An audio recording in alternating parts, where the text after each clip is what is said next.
Hello, everybody. Thank you all so much for joining us this evening. Tonight we at Left Bank Books are delighted to welcome two wonderful authors, Megan Madison and Deepa Iyer. A couple of notes before we begin. Tonight's event is only possible because of your support. When you shop at Left Bank Books, your money goes directly into our local economy, so it keeps our parks beautiful and our streets okay and everything else that makes St. Louis great. So thank you all so much for shopping local and for joining us tonight. Tonight I also want to talk briefly about the work we're doing through our nonprofit, the Left Bank Books Foundation. The foundation helps promote literacy and reading in the St. Louis community through various programs by giving away free copies of commonly banned books to anybody who asks, books for public school kids to take home to their libraries there. And we also help to produce events such as this through our foundation. So when you support the foundation, that really helps us to kind of reach wider audiences and do the work that is so important to us. So on everybody's chair, there's a little flyer. We're doing a winter fundraiser for our foundation from now till the end of the year. This time of year really is kind of the lifeblood for the nonprofit. People are so generous for this time of year and really help us with these campaigns. So if you are able to scan the QR code or at the desk to make a donation to the Left Bank Books Foundation, we appreciate it very much. And again, it keeps events like this and other things going forward. So thank you all so much. We at Left Bank are always hard at work planning new events for readers of all ages. If you're in the mood for a double feature today, at 7 o'clock, we will have local author Mary Troy, whose new short story collection, In the Skylord, will be a fantastic conversation with John Dalton from UMSL. So if you want to stick around, that'll be a great event as well. Our full calendar can be found at left-bank.com. And now for tonight's event. Dr. Megan Pamela Ruth Madison is a political educator and a lifelong student of radical Black feminism. She earned her PhD in social policy, and as a scholar activist, her approach to research and practice is guided by the Sociopolitical Ecology of Development, which is a theoretical framework that she developed as part of her dissertation. Megan has served on the boards for the National Association for the Education for Young Children and Jews for Racial and Economic Justice. She co-authors First Conversations, which is a beautiful award-winning series of anti-bias books for young children and their grown-ups. Her new book is called We Care, the First Conversation About Justice. It's developed by experts in the field of early childhood and activism, and this is a topic-driven picture book that offers clear, concrete language and compelling imagery to introduce the concept of justice. This book aims to ground the idea of justice within the responsibilities and benefits of being part of a healthy community. In addition, tonight we are delighted to be joined by Deepa Iyer, who is a strategist, a lawyer, and a racial justice advocate, who created the Social Change Ecosystem Map, a way to identify the different roles needed to bring about change in the world. During the wave of social change movements in 2020, her map went viral. And since then, individuals and organizations all over the world have used it to help them organize for many different causes. In her abundance of spare time, when she's not doing all of that, she also is the author of We Are the Builders, a picture book debut. Told in warm, inviting rhyme, this is a gentle introduction to community organizing and finding your place within a movement. Kirkus Reviews said this book will inspire social justice-minded readers. Please join me in giving a fantastic welcome to Megan and Deepa tonight. Thank you so much. Thank you to everyone who is joining us here on site. Thank you to everybody who's joining us virtually in this present moment and in the future. Thank you, Deepa. Thank you, Gray. Thank you, Left Bank Books. Thank you, everybody who's maintaining this space and taking care of human beings so that we can be present together in this moment. Thank you to the land and the people who have stewarded this land in the past, in the present, and in the future. Anything else you want to say thank you to before we start? I thought that was just perfect. Thank you. Mm-hmm. Yeah, I'm so glad to be here and glad to be here with Megan. We dreamed this up a couple of months ago and then it happened. So we thought that how we would do this, we really want to invite you into conversation as well, is that we would just kind of interview each other for a little bit and then read our books, and then be in conversation with you all. And then there's also a book signing, if you're interested, later on in the back that we plan to do as well. Okay, so I think I'll get us started. Great. So Megan, you have been writing books for children far longer than I. Can you talk a little bit about what inspired you to start on that journey, and also the collaborations that you've been part of as well? What a great question. So I'm also a pretty new children's book author, but I have written a lot of books in a short amount of time. Right now, there are 7 books in the First Conversation series. The first one, Our Skin, came out in 2021. And the most recent one, We Care, came out a couple of months ago this year. And the journey started before I was a children's book author, working as an early childhood professional. So when I was a teacher in the classroom, the young kids that I was working with and the families that they belong to and the communities that they belong to had really good questions and observations about systemic inequity in the world. But even though I had a fancy, shiny master's degree in early childhood education, I really didn't feel prepared. And I honestly didn't even know if I had permission to talk about those systemic inequities with young children and their families. Welcome! So then I met people like Laura Schmiskis, who just walked in, and I left my preschool classroom and started supporting educators to talk about those things like race and gender and consent. And after a few years of doing that, at the end of almost every workshop, teachers would ask for recommended resources. And I had kind of a short list of resources that I would recommend, but honestly, there wasn't like that book. They were looking for the book that gave them age-appropriate but not dumbed-down language to describe systemic racism, and it just didn't exist. So for a couple of years, I just kind of hoped and prayed someone smarter than me would get around to doing it. And that didn't happen. And then the pandemic hit, and the workshops were on pause, and I was in a moment of spending a lot of time alone in my apartment, rethinking what I was going to do with the rest of my life, and what I had to contribute professionally to the world. And my co-author, Jessica Ralli, reached out, and she's a library professional.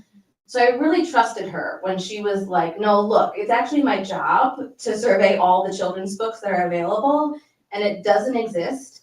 And I think you're the one to write it.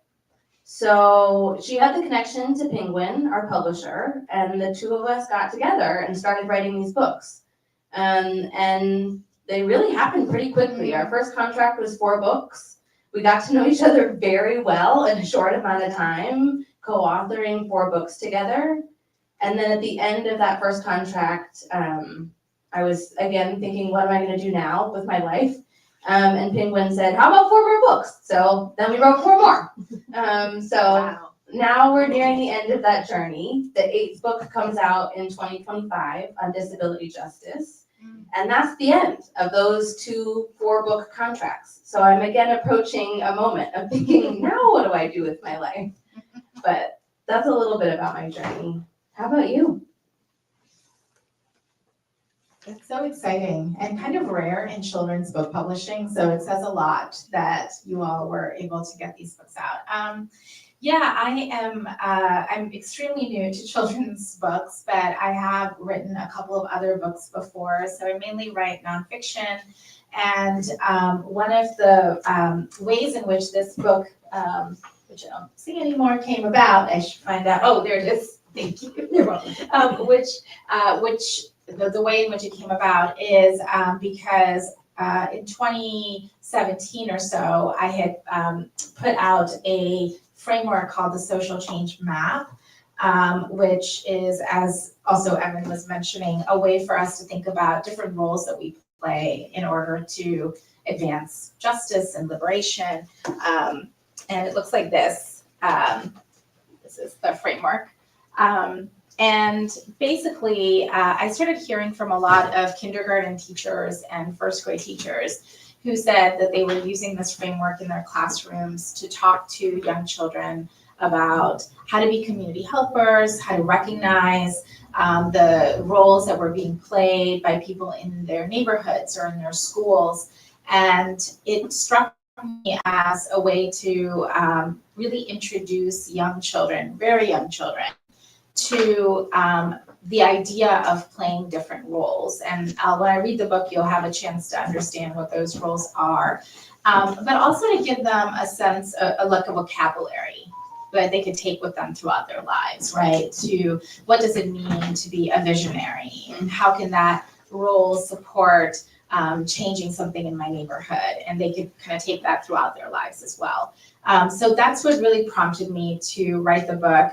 It wasn't easy to write, and I'm curious if maybe we could talk a little bit about the process of writing children's books, because folks sometimes ask me what was harder to write, like a book like this or like a full-length nonfiction book. Mm-hmm. And they're both hard, but I found that children's book writing is especially difficult in many ways. So curious to know what your technique has been and what you have found through the process of actually writing and the illustrations and all of that. Well, first off, I just want to say thank you for acknowledging how hard it is. I think a lot of people think writing a kid's book is easy, right? You know, and especially as I haven't written books for adults like you have, but I wrote my dissertation, which was, you know, a long form, technical, theoretical, you know, book for an adult audience. And that did feel easier to me than the children's books. In part because with the children's books, I got to work with a team, and with the dissertation, you kind of have to do it all by yourself. And that's, I prefer working on a team, and I do better work on a team, but also it's really a challenge to be super concise and super precise with your language, and to not fall into, I don't know how to describe it, like, you know, like, this is just cute, it just rhymes, you know, I'm gonna put a cat on the front, kids like cats, you know, like, I don't think either one of us have that sensibility, but it's like there's all this momentum in the children's publishing world to kind of push you in that direction. So it felt like one of the hardest things was, I feel very grateful that we had a really talented editor, and she is an editor that isn't a content area expert. And as the person with the content expertise, it often felt like I was going back and forth and saying like, no, this isn't just a semantic difference. This is like the difference between saying racism is when different people treat each other different. And white supremacy is when white people as a racial group are advantaged systemically on the backs of and at the expense of everybody else. And it was really hard. There were moments when I was like, oh, I need to walk away from this project. You know, I don't think it's gonna happen. Especially the definition of racism. You know, we were really, really stuck there, going back and forth and back and forth and back and forth with the editor. And I was like, the book that says different people treat each other different and it's bad already exists. Like, if I'm gonna put a book in the world, it actually needs to advance the conversation. And then George Floyd was murdered. And literally within 48 hours, I got an email that said our book, like all of the books, hi, welcome. Basically all of the books that Penguin had that had anything to do with race got fast-tracked. So it went straight through the editing process, straight to printing, very quickly. And I was like, whoa. And I guess it also leads to that feeling of responsibility. Like, if in some ways my entire career now as a children's book author is based on the murder of a human being, you know, I feel a particular type of responsibility to honor that legacy with integrity. But yeah, what's your journey been like?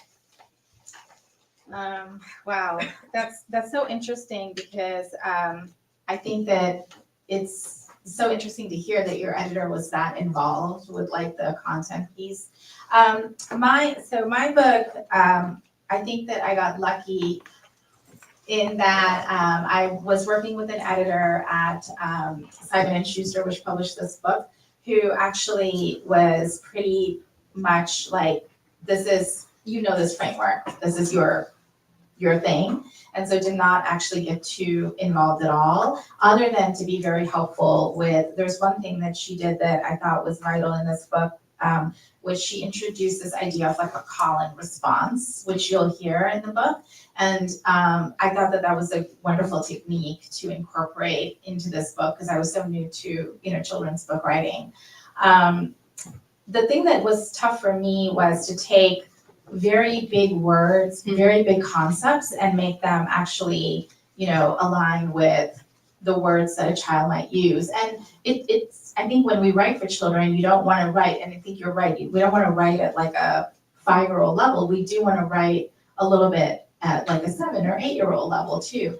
But the book always has to be one that you think is going to get read out loud.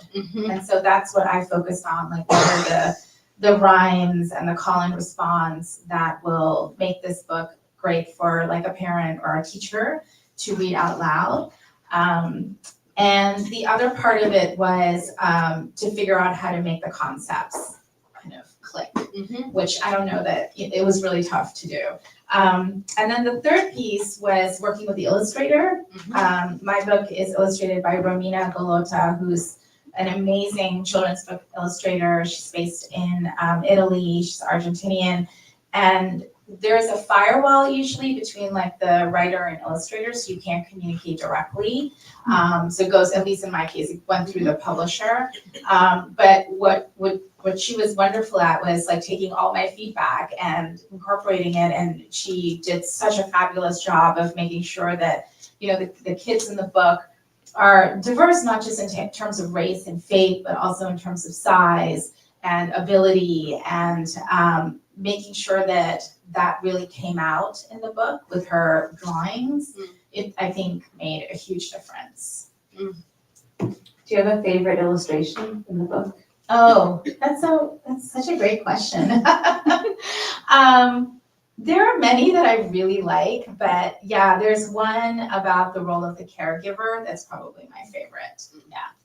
Speaking of, should we read our books? Yeah, okay, let's go for it. Would you like to go first or second?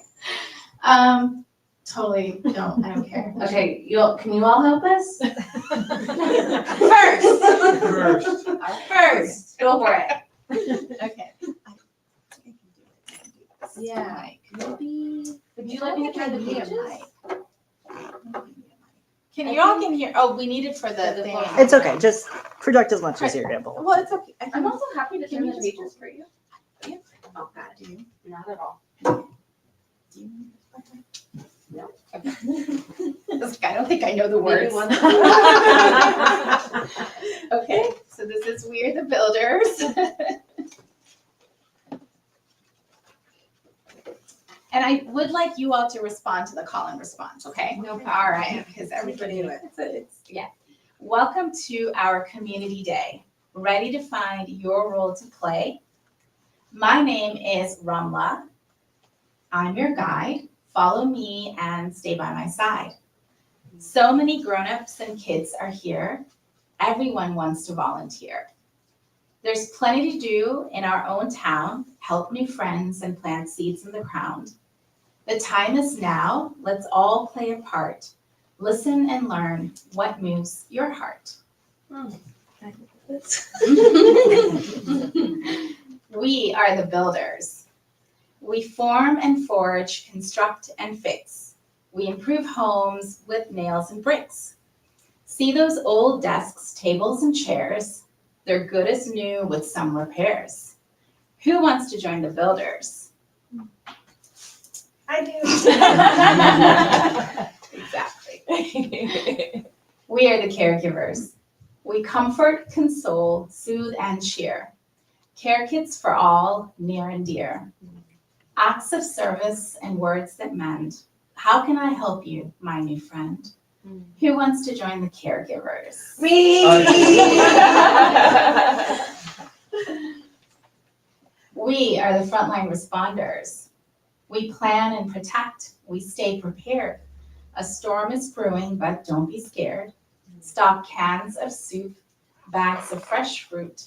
Gather warm coats, gloves, and boots.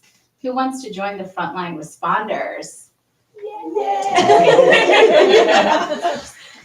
So for this one, I'm going to ask you for a beat. So 1 and 2, 1 and 2, yes. We are the disruptors. We declare, demand, and demonstrate. We call for change, don't hesitate. Raise our voices, banners, and beats. Meet and march out of these streets. Who wants to join the disruptors? Yeah! I knew there'd be a lot of disruptors. We're the experimenters. We scan, we invent, and we improvise. We solve hard problems with fresh eyes. What if these used bottles and rags could become backpacks and bags? Who wants to join the experimenters? Yeah. We are the visionaries. We dream, imagine, and inspire a world we can all admire. Fresh air, clean water, safe and free, bright futures, that is what we see. Who wants to join the visionaries? Yes.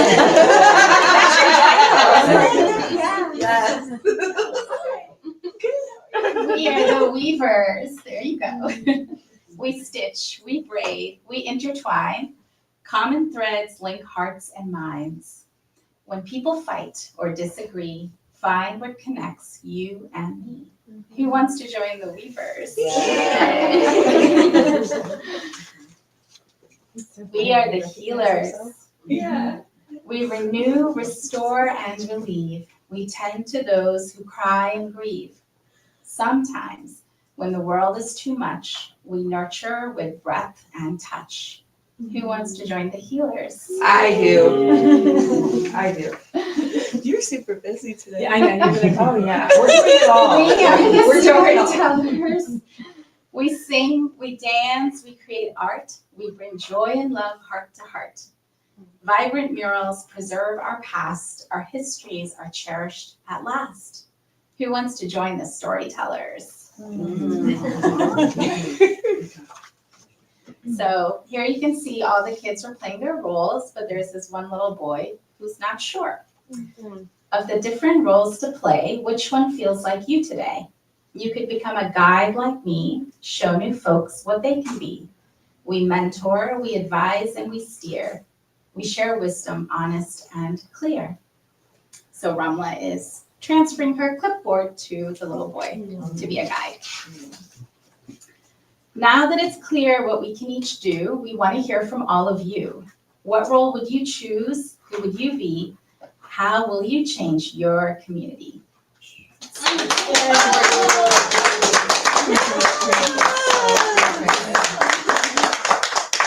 then there's a bunch of course, questions in the back, because, you know, I'm a facilitator. And there's a conversation guide on my website that goes with this too. So thank you. You all were such a great audience. I love the energy and the identification of the roles. Actually, maybe before we transition to the next book, would you feel comfortable if we open it up? I would just love to hear from some of the folks in the room what it felt like to hear and participate in the book. And what are some of the things you love about it? You know, I've got a million things going through my mind, but I'm curious what stood out to you all. Is that okay? Yeah, I love Yeah? that. Go. Okay, go for it. Audience participation. Hi, I'm Emily. I loved that. I was curious, were the role titles the words in your spiral social map? Mhm. So you go through all of them in the book? Yeah, the 10. Awesome. Okay, so what I loved was, since I'm so close, I got to really see the illustrations, and you are right. So Like, she nailed it. Mhm. They are so good. And I am a poet, I'm a writer, and so the rhyme, I actually thought it was, you know how rhyme can be gimmicky. Yes. They can, like, let's be real. But this was not. Thank you. This was, it carried the story, Yes. you know what I mean? But it made it because when kids love rhythm and love, like, you know, so I thought that was brilliant. Thank you. Okay, to get that from a poet is, I mean, wow, super affirming, because I felt like a real imposter with the rhyming, so thank you so much. Hi, Deepa.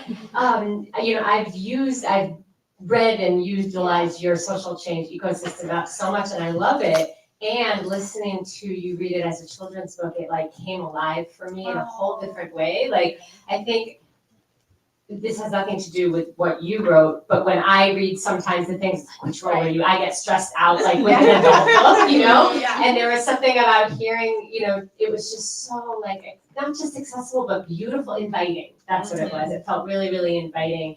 And I feel like, wow, I want to utilize the children's book Yeah. with adults, you know? Yeah. Yeah, no, yes. 100%. Thank you for saying that, and Yeah. thank you for all the work you've done, Laura, too.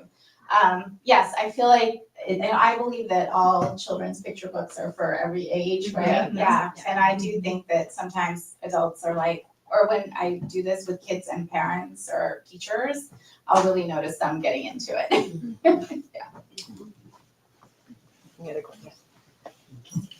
I just want to say it was really moving to imagine having access to that much language about ways to change your community as a child. I remember when I saw your map and felt like what it's meant to me, and like clarifying all the different pieces of who I am in community or what I'm good at or what journey I've been on as an adult. But it took, that took a long time. And I'm just like, it's really moving to think about kids being invited to like a whole range of opportunities. Thanks for sharing that. And you know what's been really interesting is the kids immediately recognize their roles. Like, it's so fast. They're like, yes, this, I'm this, and I have like coloring sheets and other things they do afterwards. And they're very quick to not only understand their own roles, but to like point out like what another kid is doing. And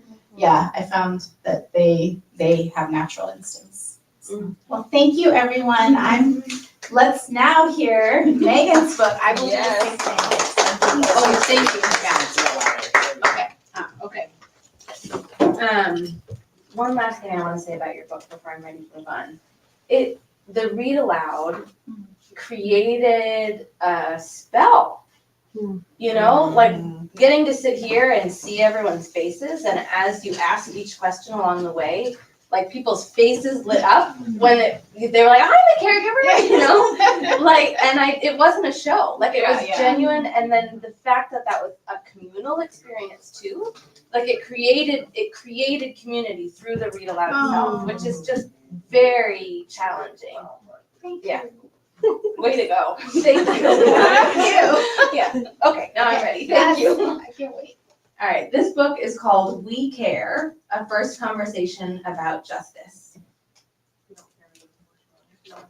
And one of my favorite things about the books in the First Conversation series is that our illustrators drew little portraits of each of us, the authors and the illustrators.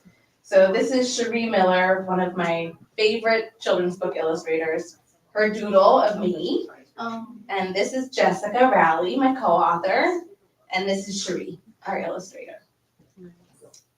We Care, our first conversation about justice. My community is made up of humans. Are there any humans in the room? So many humans. But not just humans, also plants and animals. I feel close to the people and the pets who love me and keep me safe. I know my neighbors and the kids and grown-ups at my school. I recognize the folks who take care of my neighborhood and the people I see when I go places like the library or the barber shop. We are all connected. Who are some people in your community? Friends. Friends. A barber is definitely in my community. Teachers. In a community, we all have different things that we're able to do really well, things we're learning how to do, and things that we can't do on our own. That's why it's important that we work together. What each person does matters to the whole community. Would you help me turn the page? Thank you. Communities are always changing. Like when a new neighbor moves in, or a store closes, or a playground is rebuilt. And when communities are cared for, they stay healthy. We can care for our community by listening to what everybody needs and wants. And then we help one another. How can I help you today?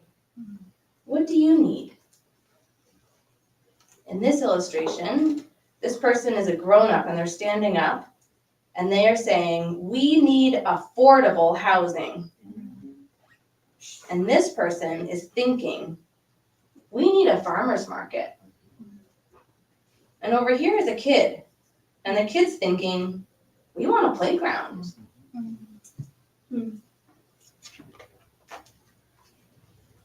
Another way we keep our communities healthy is by making sure that everyone feels safe to be themselves and safe in their bodies. Every kid needs people who help to keep you safe. You need a group of people who love and care for you forever, no matter what. Sometimes you call that a family. You also need extra grown-ups that you can go to when you feel scared, angry, confused, or embarrassed. These are the people in your community who can help you when you get hurt or when you hurt someone else. Who do you go to? Take a moment and think about it. Who do you go to?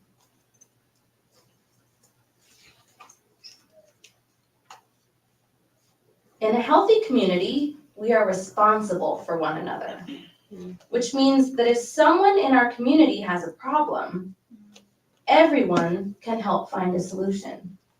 When you look at these pictures, what's the problem and what's the solution?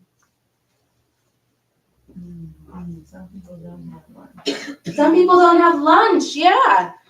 At this table, there's some kids, and they're sitting down, and 3 kids have something to eat, but 2 kids don't have anything to eat. What was the solution? Share. How are they sharing? There's a community snack box and they're passing food around to all the students. Thank you. Maybe you've noticed that you don't always get what you want. That can feel frustrating. Maybe you've noticed that not everybody has what they need. That's not fair and can make us feel sad or mad. What do you do when you feel mad or frustrated? What do you all do? Cry. What else? Right. Right. Throw ice. Throw ice. Dance. Is there any? Get annoyed at someone else? Like, you're not related to the problem. Blame others. Yes. Have you ever gotten mad or frustrated with a whole group of people? Yes. Yes. What kind of group of people do when they feel mad or frustrated? Throw ice. Throw ice. Have a snowball fight. What else? Take a collective breath. Take a big deep breath together. And then scream. Scream together. Like a raucous clap. Has anyone ever been to a protest? Yes. What did you do at the protest? Marched. Scream. Screamed, Chanted. sang, chanted. Stood up for one another. Knocked on some stuff.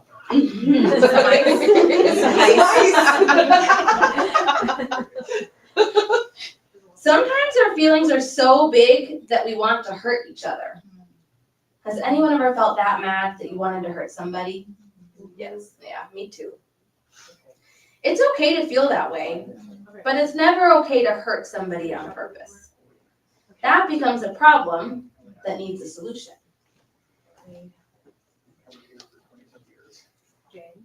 Justice is how we work on a problem together as a community to make things right again for everyone. Would you tell me about a time when you helped solve a problem? Well, this is making me think of you, Laura, and the big transformative justice process we went through. We worked together and solved a really big problem. Anybody else in the room? Have you ever worked together and solved a problem with your community? Through a restorative justice framework? Yeah. This lady was the facilitator for our city's first equity committee. And today I saw all of our city's main staff at the Facing Race conference, and they were so excited to be there. It made me so happy. And she made me be the first chair of that commission. Yes. Voluntold. That is a beautiful story. Thank you so much for sharing it. Yeah.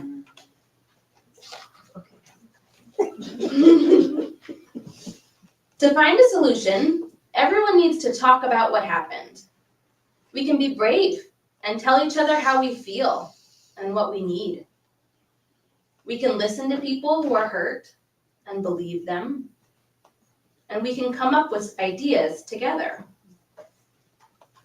This kid says, you could say sorry. This grown-up is saying, I'm sorry for not listening to you when you were upset. And this kid is responding, I need some time to feel better. This kid says, I was mad. I feel calmer now. This kid says, make a new tower together. And this kid says, good idea.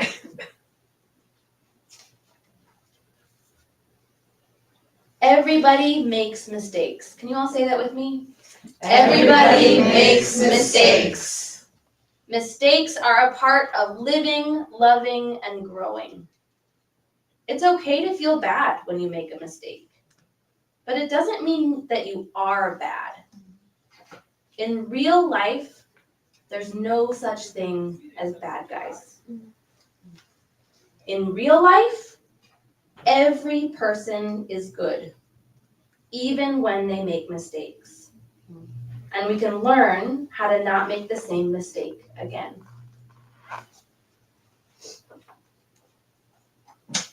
No person and no community is perfect.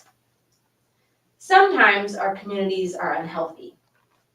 In unhealthy communities, the same problems keep happening over and over and over again. Usually, it's because something bad happened and we haven't solved it yet.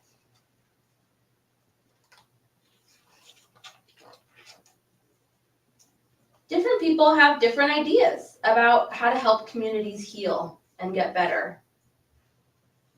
Some ideas are about punishing people, but that can make the problem worse. Have you ever been punished?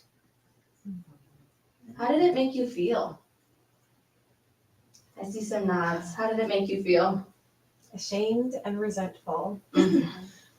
Embarrassed. Mm-hmm. Guilty. Mm-hmm. Helpless. Mm-hmm. Thank you for sharing your feelings.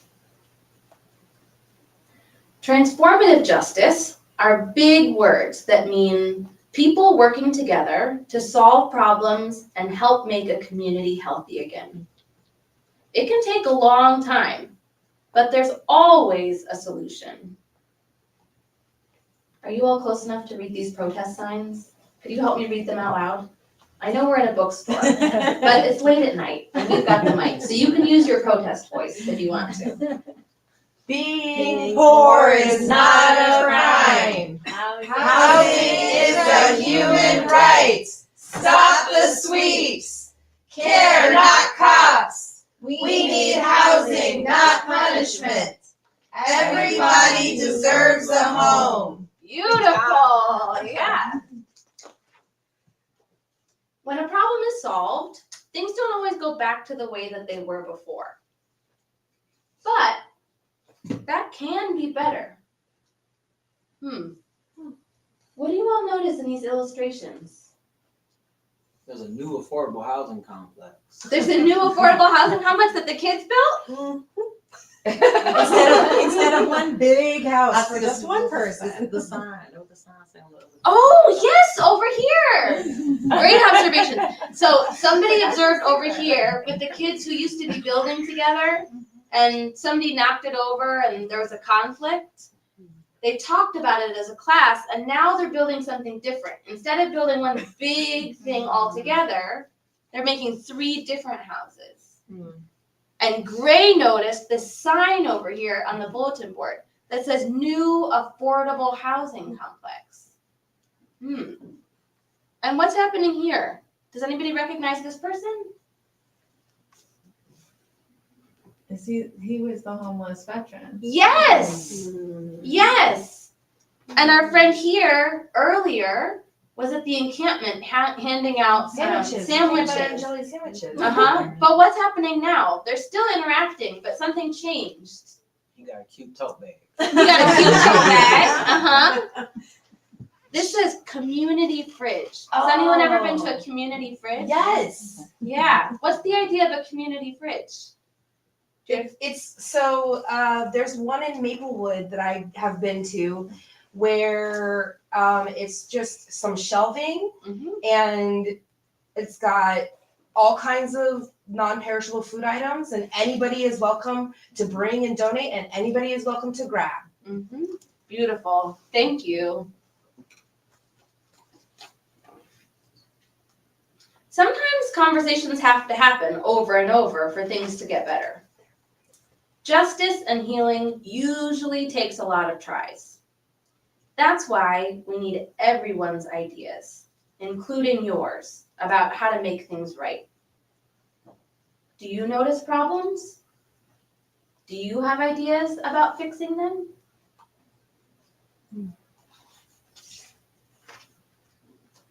Justice is hard work, so it's okay to feel tired. And it's okay to take a break. It's good to celebrate every little step. Every day we can try again together. What happened in this last picture? It's really moving, actually. There's now a housing co-op, and there's a garden, which is what the things the kids were saying they needed, and the people at the community organizing event were saying they needed. Now they have it. They built it. They built it together. Exactly.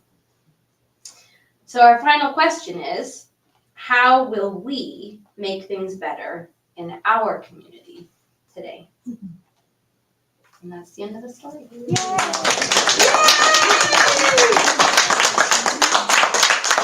so much. And I would love to see if folks have questions and thoughts for Megan. I have many, but I will hold. I have a question. When you were conceptualizing, I'm curious, whether there was the same firewall with you and the illustrator. Because one of the things that is obviously intentional is the kids learning how to share food, and to do so in a way that doesn't make people feel othered or feel like they're being labeled as needing help. And that was like in a very small way, and being able to show kids and frankly show adults that these are the same problems, right? The same problems that kids encounter around in the schoolyard or at the lunch table are the problems that we all encounter at a much deeper community level. So was it intentional to have the illustrations mimic the small that then becomes the large? Thank you so much for seeing and noticing that. And yes, it was intentional. We did have the same firewall between us as authors and the illustrators, but the firewall, by the time we got to this book, the 7th book in the series, loosened a little bit. I had a stronger relationship with the art director. And we worked with an illustrator who had a little bit more experience. And also we had more experience by then as authors. So we were able to have a little bit more direct communication. But another thing that we learned is the advice we got with the first manuscript was to stay in our lane as authors and just write the words and not put any constraints on the visual artist as the illustrator. Really let the illustrator, go wild, be inspired by the text and draw whatever they wanted to. The challenge was that these are nonfiction texts. They're not stories in the same kind of way. And so for me, it was important that, especially because the target age range for our books is 2 to 6, so many of the children are pre-readers. It's the adults who are going to read the text, but it's the kids who are going to be reading the illustrations. Right. It was really important to me that the illustrations then convey the same nonfiction ideas as the text. And I can't do that because I'm not an illustrator, but it was actually quite difficult to find an illustrator who had the kind of analysis and content expertise to be able to do that. It's not just being able to draw beautiful pictures, it's being able to convey important ideas through those illustrations. And it took me a while realizing Penguin, who hired the illustrator, they had to have someone on staff at Penguin who knew how to hire the right illustrator, who had those competencies. And there's no one at Penguin who had the competency to be able to identify the competencies necessary. Penguin kind of knew, well, this is a book kind of about racial justice. That's Black people, right? We should get like a Black illustrator. Not a bad impulse, but not enough. And so by the time we got to this text, we wrote super specific illustration notes. It was like 3 or 4 paragraphs. I was like, I need a 4-year-old Black girl who has a puff on her head, and I need, a community fridge, and the sign on the bulletin board says this specifically. And I felt a little guilty giving that much direction to someone as accomplished as Cherie Miller, but she ran with it. And I think she did a beautiful job, and she added on things that I couldn't have imagined. And so the things that you're noticing came out of conversations between Jessica and I. We sat down and thought about okay, we're gonna need a really concrete classroom-based example that's gonna be super relevant to young children. And then we're also gonna need some sort of parallel mirror example at a community level. And so living in New York City, housing and homelessness was something that felt really concrete, and food insecurity. So that's kind of, how that came about. Thank you for asking that question. Mm-hmm. Any other questions? I loved it so much. Again, I read it when I got here because I thought I'd have to leave, but I'm able to stay a little longer. And in hearing you read it, so because I'm so close, I could see the language. I could see the words. And I just want to lift up your teachingness and your teacher voice, and your reader voice, because you did the voice so beautifully as if we kind of were kids. And I just loved that. It took me back, and I just couldn't, I can't imagine where I grew up having something like this. Books saved my life as a child, and I can't imagine how radical it would have been to have this. So just both of you, congratulations.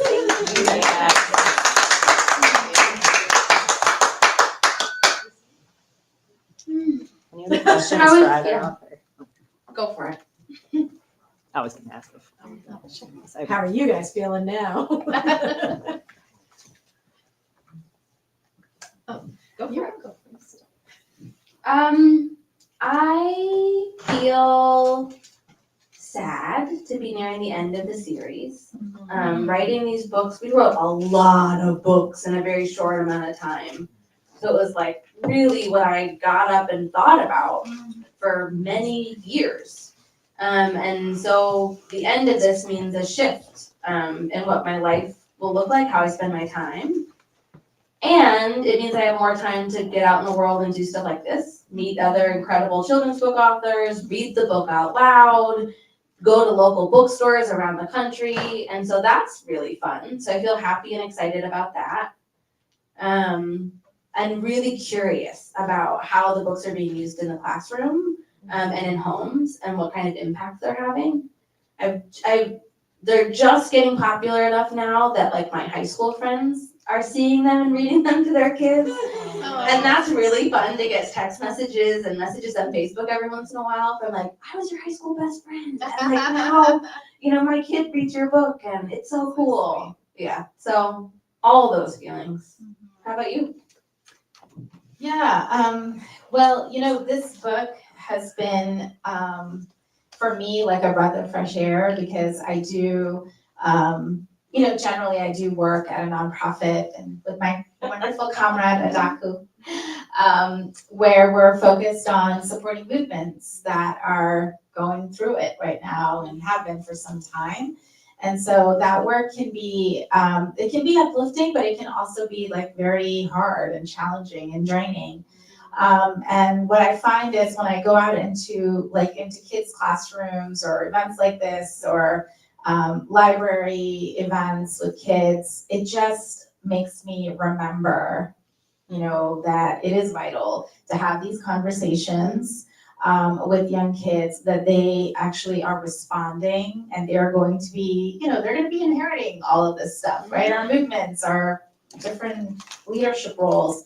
And so how amazing is it, kind of like you said, if we had these books when we were growing up, and now these kids do have books like yours and mine and others. So it just lights me up and it makes me feel like this is like such a positive thing in the midst of a lot of dark stuff as well. And then the other thing that's been great is I have a 14-year-old, and when I was writing this book, he was younger because it takes forever to, get books out. And he had helped me with a lot of the rhyming. So, kudos to him for kind of helping me, because he'd be like, no, that doesn't work. No one's gonna understand that. Things like that. But it's been great because he comes to a lot of my book events, and it's been great to see him like engage with like younger kids and talk to them about the roles if they have questions. So it's just been like a fun way of reconnecting with my kid and integrating him into this as well. So I've loved it. It's just been like a glimmer of joy for me. Oh. Yeah. Yay! Any final questions? All right, thank you all so much. Let's give one more round of applause.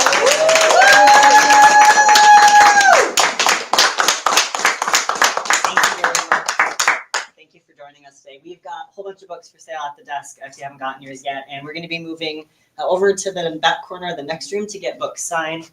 So thank you all so much for joining us, and we'll be open till 8 tonight, so feel free to stick around. Or join us for our next event too. Thank you. Thank you. Thank you. Yes.